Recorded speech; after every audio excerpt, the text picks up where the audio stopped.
So भाव्यमान विभाव एव रसः अनुभावः इतरे व्यभिचारी तथा परिणमितिः इति केचित् तृतीयः चमत्कारी सहरसः विभावादि त्रयः संविदाः रसाः.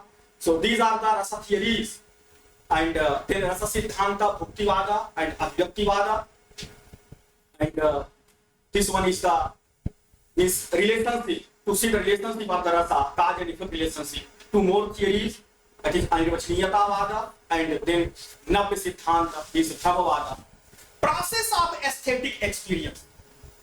What is the process of aesthetic experience? Rasanubhuteh prakriya. So we have to acquire the knowledge. Now the question is, what is the object of knowledge?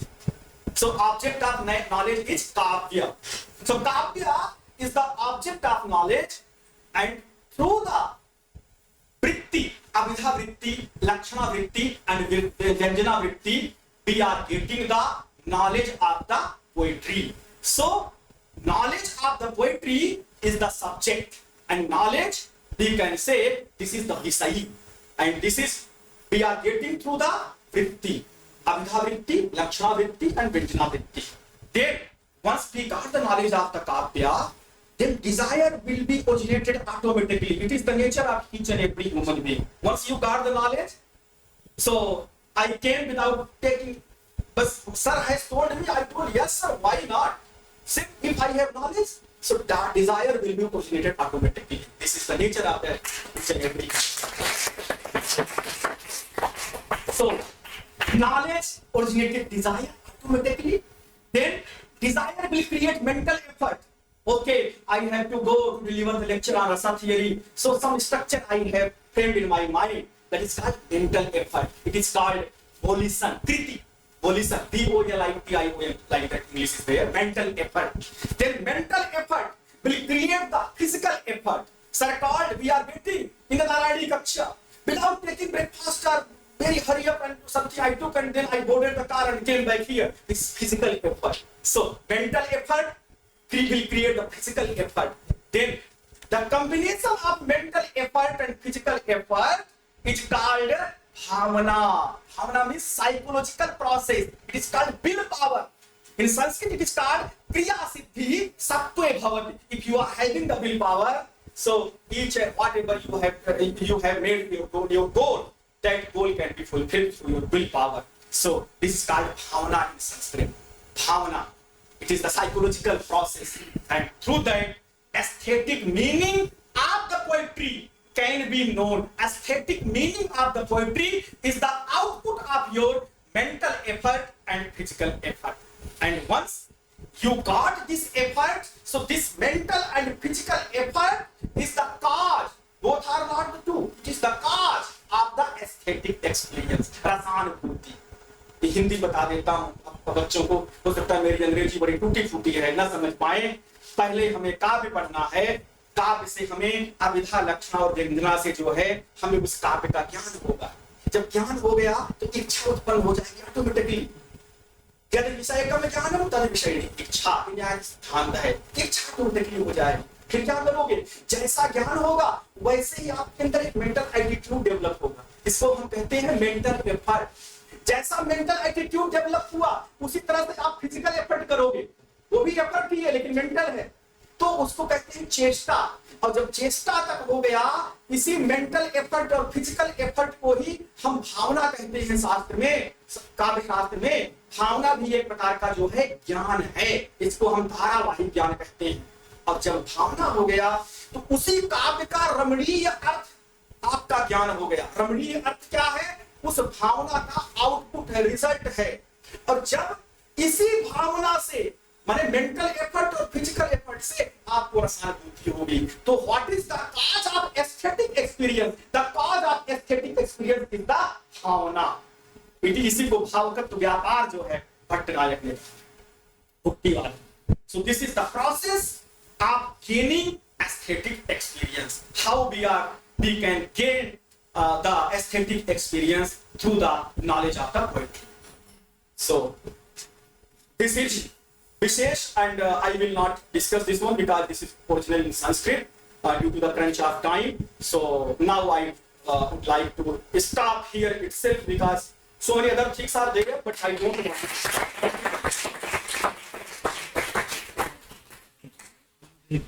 For the question answer session. Yeah. Students are mainly query. Yeah. And we are also students of SRP. Yes. This is the right time to. Yeah, why not? Query. I would love. Please, go ahead. Sir Yeah. Sir मेरा मानसिक रूप से related है। जब हम राग शास्त्र की बात करते हैं, रस शास्त्र की बात करते हैं या ध्वनि शास्त्र की बात करते हैं, तो ज्यादातर ये मानसिकता से जुड़ी होती है, हमारे मेंटल हेल्थ से जुड़ी होती है। तो हमें आज के समय में क्या, पहले का तो पता नहीं कि मेंटल हेल्थ की बात होती थी कि नहीं होती थी। पहले ज्यादातर देखा जाता है वुमेन्स के साथ ही मेंटली इश्यूज होते थे, मतलब क्या होते हैं, उनको प्रेशराइज किया जाता था बाकी चीजों के ऊपर। इससे हिसाब से हम मानते हैं कि वुमेन्स ज्यादा हमसे, मैन से ज्यादा मेंटली स्ट्रांग है। आज के परिप्रेक्ष्य में देखा जाए तो मैन का मेंटल हेल्थ के लेके बहुत सारे इश्यूज चलते हैं, बहुत सारे केसेस आ रहे हैं। तो हम रस शास्त्र हो या राग शास्त्र या ध्वनि शास्त्र, उसके माध्यम से हम कैसे मेंटल हेल्थ को या मानसिक रोग के ऊपर काम कर सकते हैं? बहुत अच्छा प्रश्न है। इसको हम शास्त्रीय ढंग से इसका निदान आपको बताते हैं। ऋग्वेद है, आप लोग जानते हैं कि ऋग्वेद पूरे दुनिया का जो है सबसे पहला और सबसे बड़ा, it is the most ancient literature and most vast literature of the world. इतना आप लोग समझ रहे हैं।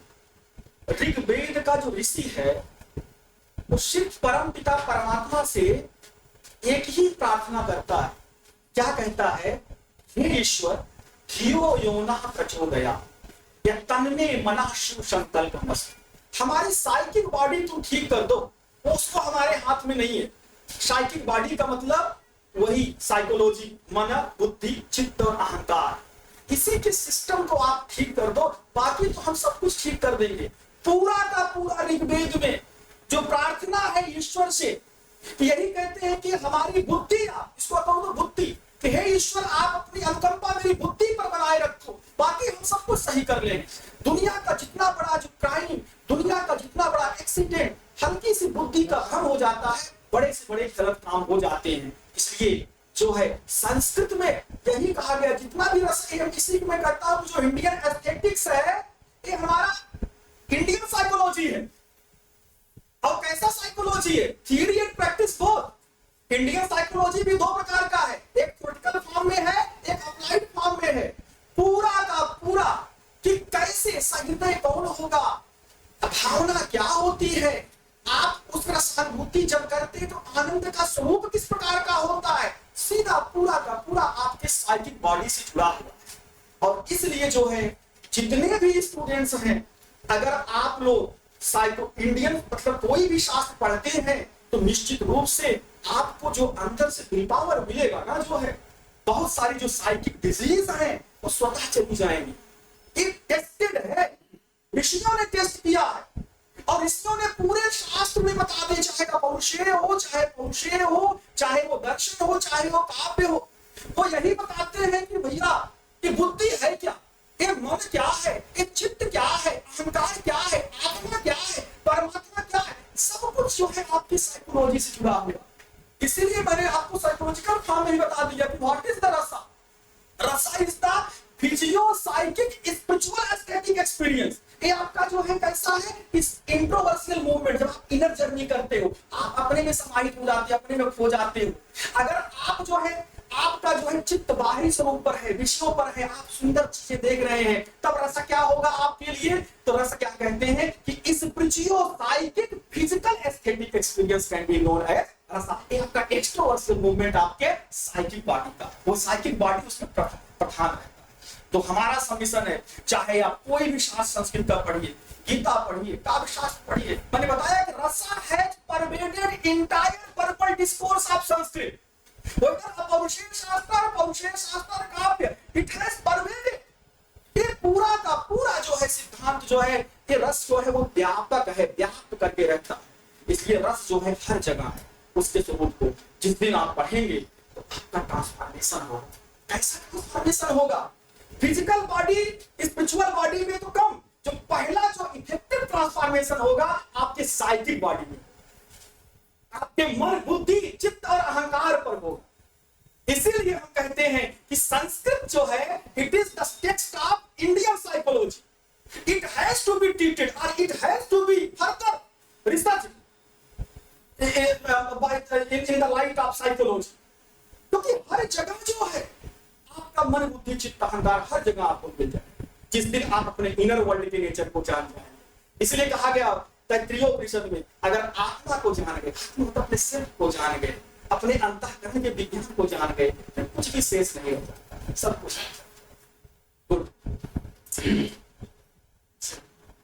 Pranam sir, thank you for giving such profound lecture. You are the student of Pandiri Massi, I think. Yes, Wow. sir. I have taught you in that one. Yes.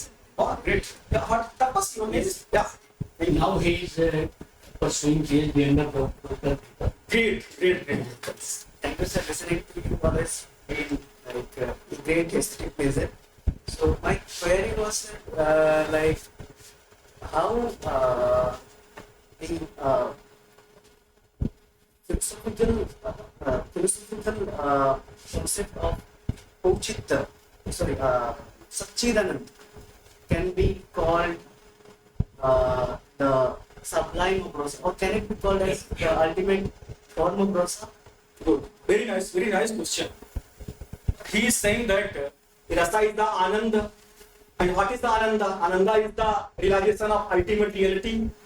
And what is the nature of that ultimate reality? Satchidananda. Satta, Chitta, and Ananda. Okay? So now this is the aesthetic experience. Whether aesthetic experience can be equivalent to Satchidananda, or some bifurcation is there. Yeah, some bifurcation is there. Vibhavadi Jivitavati. Abhinav Gupta says कि rasa will give you the ultimate pleasure or real bliss till the vibhavadi. But when the Shastra is giving you the knowledge of the realization of the ultimate pleasure, so once you got that the knowledge of ultimate pleasure, then you will not come back in this materialistic world. You will be always in the happiest mode. That is called जीवन मुक्ता. एक बार शास्त्र के ज्ञान से जो रसानंद प्राप्ति हो गई, फिर आपको जो है सारे दुख, सारा अज्ञान आपका शांत हो गया, सब रिमूव हो गया, आप जीवन मुक्त के कंडीशन में हो गए। लेकिन अगर एक बार काव्याभिज्ञान शाकुंतलम पढ़ करके जो रसानंद हो रहा है सच्चिदानंद का, वो तब तक होगा जब तक अभिज्ञान शाकुंतलम आपके पास है। जब तक मूवी देखोगे तब तक जो है तन्मयी भवन योग्यता, तब तक आप परमानंद में रहोगे। जब विभाव चला गया आप फिर इस भौतिक जगत में आ जाओगे। Are you getting my point? So this is the silver line demarcation between or bifurcation between जीवन मुक्ता means enjoyment of the Paramananda and the enjoyment of the this aesthetic poetry. Pleasure and happiness are both different things, but each pleasure creates a barrier to experience aesthetic rasa that we are talking about. With the pleasure, Each pleasure creating a barrier to experience the aesthetic rasa, which is both are complement each other. Why? Yeah, why? Pleasure, dukkha can be the barrier. Unhappiness can be barrier. Your stress, anxiety, means you can say the hypertension. These things can be the barrier. But pleasure can be known as a complement of getting the aesthetic experience. कहते हैं आपका mood बड़ा अच्छा है, mood से जो है क्या होगा, जब आप इसी को तन्मयी भवन योग्यता कहते हैं, इसी को सहृदय की क्वालिटी क्या है? अभिनव गुप्त ने कहा धन्या लोचन में कि ऐसा काव्यानुशीलन अभ्यास प्रसाद विशदि भूते मनोमुकुरे, माने जो व्यक्ति जो है माने काव्य का ज्ञान कर लिया, उसका प्रैक्टिस कर रहा है, वो जो है उसके अंदर एक ऐसा जो है तन्मय भवन माने मेडिटेटिव एटीट्यूड की योग्यता आ गई, वह व्यक्ति ही जो है काव्यानंद को प्राप्त कर सकता है, तन्मयी भवन योग्यता। और यही नहीं, स्वहृदय संवाद भाजा, जो अपने से ही बात करने में जिसके अंदर योग्यता हो जाए। अपने से मतलब क्या बात करते हो भाई? अपने का मतलब आपका एक कॉन्शियसनेस है और आपका अंतःकरण। जब अंतःकरण और कॉन्शियसनेस के साथ जब इंटरेक्शन हो, इसको कहते हैं साइको स्पिरिचुअल पैरेललिज्म, ये बेसिक क्वालिटी है। उसके बाद तब आपको रसानंद की अनुभूति होगी। ही जसा हृदय होना जरूरी है, पात्रता आनी जरूरी है। ठीक?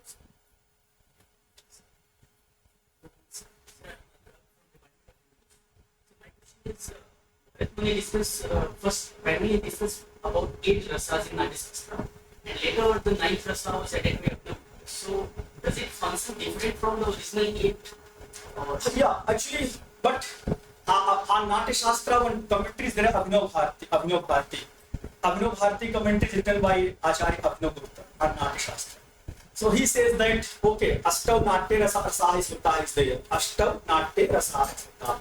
But further, means the poeticians and acharyas, they have considered no nine rasas. Then further, not more than 9. पंडित राज जगन्नाथ ने कह दिया कि बस फर्दर कैटेगरी मत करिएगा इसको। क्यों? कारण क्या है? अलंकार अनंत हो गए। कुछ लोग कहे कि नहीं, शब्दालंकार, अर्थालंकार या उभयालंकार।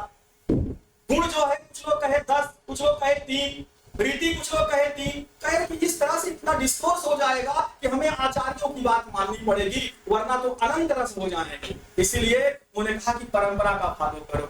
जो आचार्य अभिनव गुप्त ने कह दिया that only 9 rasas should be known or it has to be realized, that's all. Clear cut आचार्य अभिनव को पंडित राज जगन्नाथ दशरंगाधर ने कह दिया कि no further extension or further division is required in the terms of rasa division.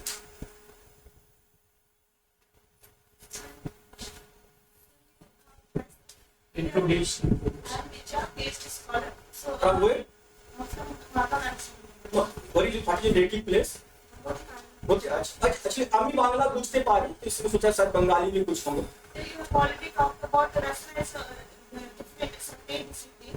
So, can we also see Indian literature, Indian aspects like rasa theory in the context of Western literature, or what is the difference between both literature, or will it create a kind of subordinate medium perspectives? What's your take? Good, very nice. Actually, I have no authority on the Western literature, but as per my knowledge is concerned, Indian literature is spiritual centric. Indian aesthetics which is spiritual centric. But Western aesthetics may be treated as materialistic centric.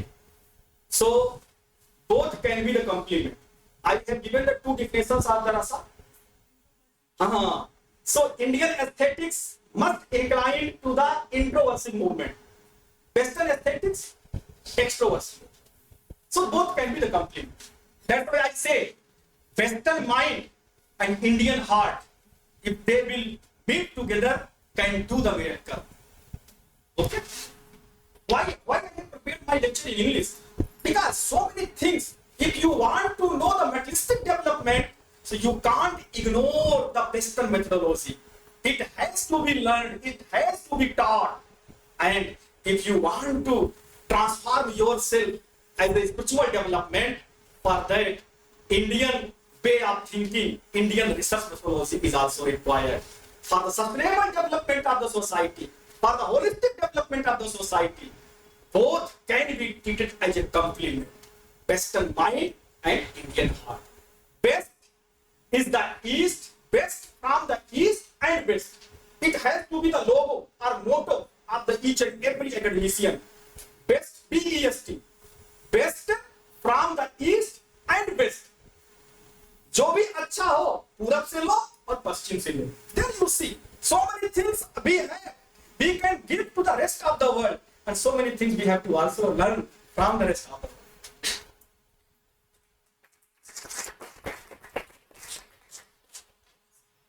I have a small objection. अभी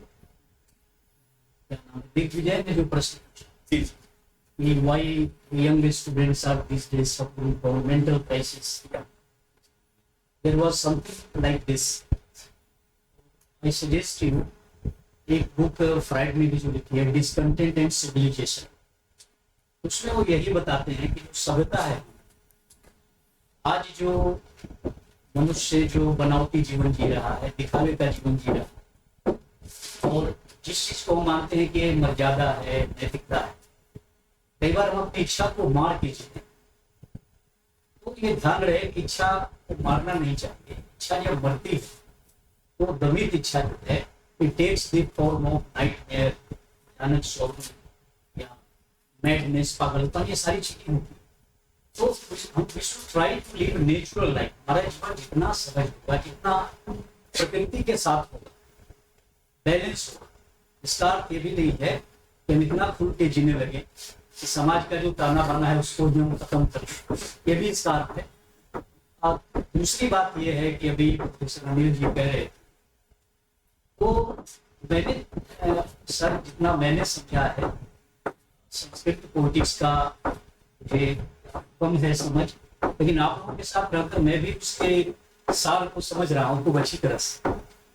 तो मुझे जो लगता है कि there is no difference basically between aesthetics whether it is eastern और western. For example, जब हम अरिस्टोटल को पॉलिटिक्स पढ़ते पढ़ाते हैं और आप इमेजिन कीजिए पॉलिटिक्स में when he talks about catharsis, उसमें बहुत अच्छा एग्जाम्पल मैं क्लास में बच्चों को देता हूँ कि मेरा नाम जोकर फिल्म का जो लास्ट सीन कि राज कपूर की माँ खबर आती है कि माँ उसकी मर गई, वो रोना चाहता है कि सामने ऑडियंस बैठी है, टिकट बिक चुका है, उसको ऑडियंस को हंसाना है। तो यह जो सिचुएशन है, इस सिचुएशन में ऑडियंस को आप देखिए किस तरह से वो राज कपूर के साथ अपने को आइडेंटिफाई करते हैं। तो हमारे यहाँ मतलब कैथारसिस में दो बात है कि पिटी एंड फियर, दो जो भावना है इंसान में, ऑडियंस में। आप कल्पना करें कि कोई बहुत एक फिल्म मुझे ध्यान आती है तीसरी कसम, बिहार में वो जो फारबिसगंज वही बनी थी, और उसमें वो सीन गजब का है। मैंने कई बार उस फिल्म को देखी, उपनिषद रेट उपन्यास में बनी। पहले आजकल वो पीवीआर हो गया है, पहले तो हॉल में फिल्म बहुत देखते थे। तो बहिरा रहमान ट्रेन से जा रही है, उधर से वो राज कपूर आता है और वो मतलब 3 घंटा इस प्रतीक्षा में है कि मैं ये कह दूं कि आई लव यू, मुझे तुमसे प्यार हो गया, वो कह नहीं पाता। और ट्रेन चल देती है और वो गाना आता है निपत्त से कि दुनिया बनाने वाले क्या तेरे मन में समाई है दुनिया बस। और वो खिड़की से देख रही है, उसके आंखों से आंसू बह, आंसू तो हमारे भी बह रहे थे क्योंकि हम फिल्म देख रहे थे, लेकिन आंसू भी बह रहा है और आनंद भी आ रहा है, तालियां भी बजा रहे। यह जो सिचुएशन है that is the situation of aesthetics. जो रस है, जो आनंद हो। We are teaching Roland Barthes को पढ़ाते हैं सर, और रोलैंड बार्थ ने उसको कहा है कि जब आपको किसी भी रचना का, कविता, नाटक, नृत्य का जब अर्थ समझ में आने लगता है, तो आपको जो आनंद मिलता है ये उसी तरह का आनंद है जैसे कामसूत्र पढ़ने के बाद, संभोग के बाद, सेक्सुअल एक्टिविटी के बाद जो आनंद है, उसके लिए उसने ऑर्गेजमिक प्लेजर कहा है उसको। तो ये जो आनंद है, आनंद और रस, हम कोई भी काम करते हैं जब तक आपको आनंद नहीं आएगा। आजकल स्टडी में क्या है, आजकल के स्टूडेंट्स गूगल से, लैपटॉप से पढ़ते हैं। हमारे टाइम में जो पढ़ते थे वो हार्ड बुक से पढ़ते। आज भी इतनी चीजें याद है। पहले के प्रेमी प्रेमिका पत्र लिखते थे, खत लिखते थे, फूल से लिखते थे। आजकल वो व्हाट्सएप में चैट करो, आनंद नहीं आएगा। अगर आप आनंद लेना चाहते हैं तो आपको मूल में जाना होगा, you have to be original. और आप इस तरह का, तो मेरा मतलब मानना ये है कि आनंद जो है, अब सर कह रहे थे कि शब्द नहीं है उसके लिए, जो अभिव्यंजना है। आइए रिचर्ड्स को हमने पढ़ा है, डिनोटेटिव, कोनोटेटिव। इंडियन पॉलिटिक्स में उसके आगे भी एक बात कही जाती है, सजेस्टिव। तो ये जो चीज है, तो let us not try to dispute western and eastern. हम उसमें झगड़ा ना करें, बल्कि हम ये देखें, सर ने जो बात कही कि how to derive the best from both, दोनों में जो बेस्ट है उसको हम ग्रहण करें। और ये रिसर्च का बहुत अच्छा टॉपिक हो सकता है। और ये सभी इस बात को वही समझेगा जो सहृदय। मुझे वर्ड्सवर्थ की एक लाइन याद आती है कि I will tell my love only lovers years.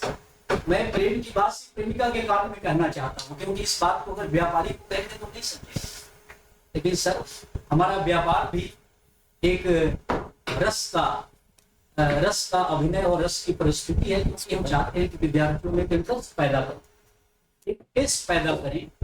और इसमें मुझे उर्दू के बड़े प्रसिद्ध शायर हैं